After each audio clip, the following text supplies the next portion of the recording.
Most people buy probiotics like lottery tickets.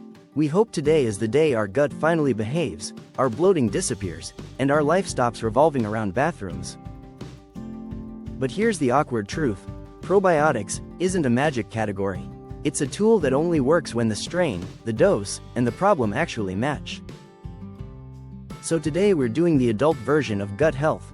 Probiotics versus prebiotics, what actually works, what's mostly marketing, and when we should stop taking the thing that's making us worse. And yes, we'll make it simple. A decision tree we can use in real life, not a 47-slide microbiome TED Talk. First, the two definitions that save months of confusion. Probiotics are live microorganisms that can help, if they're the right strain in the right amount for a proven outcome. Prebiotics are not bacteria, they're food for the microbes already living in us, so our own ecosystem grows stronger. That's the core difference. Probiotics are like hiring temporary workers. Prebiotics are like upgrading the factory so our full-time staff can do their jobs. Here's the longevity compass rule that makes everything else click. We use probiotics like a targeted, short-term tool. We use prebiotics like a long-term ecosystem strategy. Because most people do the opposite. We buy probiotics forever like a subscription to Gut Peace, then avoid fiber because it makes us gassy, and wonder why our gut never becomes more resilient.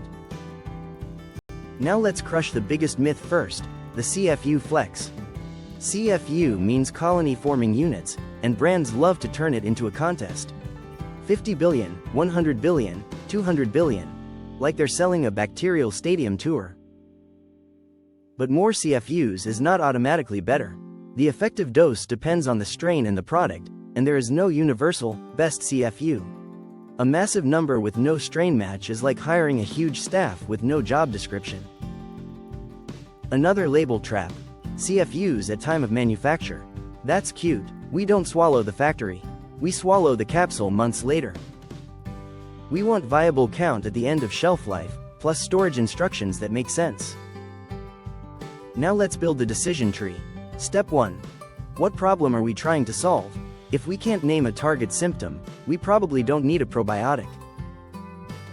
General gut health is a vibe, not an outcome. The strongest probiotic lane is antibiotic-associated diarrhea. If we're taking antibiotics and we tend to get diarrhea, some probiotic formulations can reduce that risk when taken during the antibiotic window. But here's the contrarian twist. Probiotics may reduce antibiotic-related diarrhea, and still not restore your microbiome, the way Instagram promised. Some research suggests certain multi-strain probiotics can delay recovery of the native gut microbiome after antibiotics compared with just letting the gut recover naturally. Translation. Probiotics are not a reset button. Sometimes they're temporary scaffolding, and the rebuild strategy is boring, time, fiber diversity, fermented foods if tolerated, good sleep, and not overusing antibiotics in the first place. So our antibiotic rule is simple. If antibiotics are happening now and diarrhea risk is real, a short-term, evidence-based probiotic may be worth discussing with a clinician. If antibiotics were months ago and there's no symptom target, probiotics may be a waste. Now IBS, where probiotic money goes to disappear. IBS is not one condition. It's patterns, pain, bloating, constipation, diarrhea, urgency, and a gut that feels like it has its own opinions. When we look at the total human evidence, probiotics can help some people with some IBS symptoms, but results are inconsistent and strain-specific.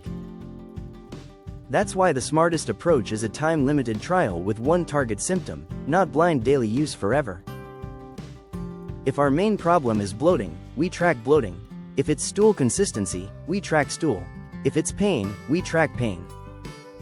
And if symptoms get clearly worse and stay worse for about 10 to 14 days, we stop. That's not detox. That's wrong tool. Now the part most people ignore, prebiotics. Prebiotics are fermentable fibers that feed beneficial microbes already living in us.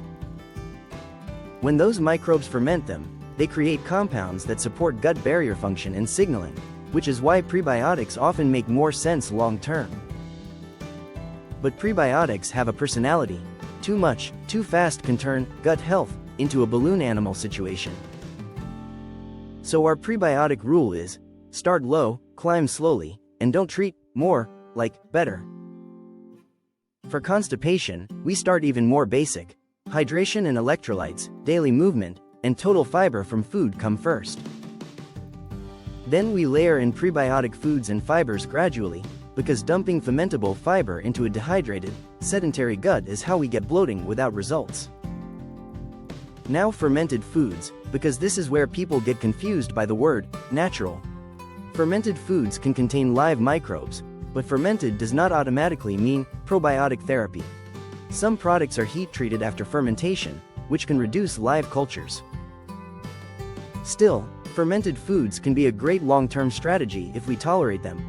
Plain yogurt with live cultures, kefir, and fermented vegetables can add microbial variety and improve food quality without turning gut health into a capsule identity. So here's our food first frame. Food is the foundation, capsules are the targeted tool. We don't start with pills if the real issue is that our diet has almost no fiber and our gut is starving. Now the when to stop rules, because saving money is also a health intervention. Stop if you feel worse after starting, especially if bloating, pain, or diarrhea meaningfully worsens and stays worse beyond about 10 to 14 days.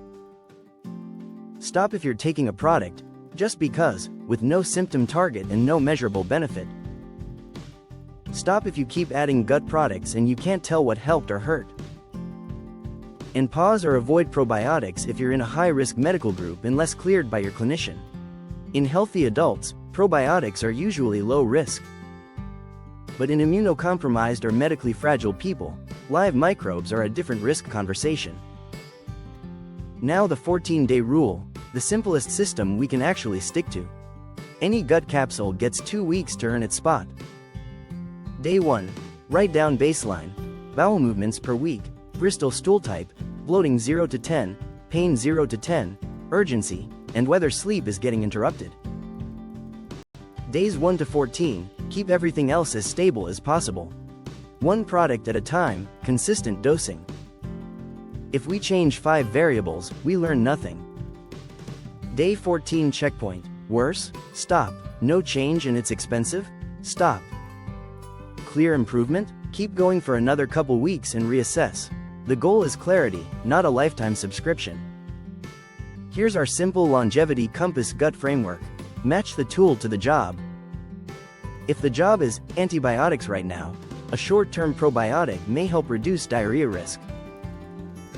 If the job is long-term resilience, prebiotic foods and fiber diversity usually win. If the job is IBS symptoms, we run a measurable, time-limited trial and we stop if it backfires. Now let's give you a 2-week challenge that fits real life. Pick one lane for 14 days. Lane A. Fermented food lane. Add 1 small serving of plain yogurt or kefir daily if tolerated. Lane B. Prebiotic lane. Add 1 prebiotic food per day, oats, beans, lentils, or a small fiber add-on, and climb slowly. Lane C. Probiotic lane only if there's a specific reason, like antibiotics or a clinician-recommended product. Track 3 outcomes: bloating, stool consistency, and energy after meals. That's it. We don't need perfection. We need signal. Quick medical disclaimer: persistent diarrhea, blood in stool, fever, unexplained weight loss, severe abdominal pain, dehydration, or rapidly worsening symptoms deserve medical evaluation, not more supplements. And if you're immunocompromised or medically fragile, talk to your clinician before using live microbial products. If this episode helped, hit like and subscribe. Check the description for our Amazon affiliate links that match today's episode, plus our Longevity Compass Amazon KDP book. And comment, pro, pre, or food first, so we know which lane you're trying for the next 2 weeks.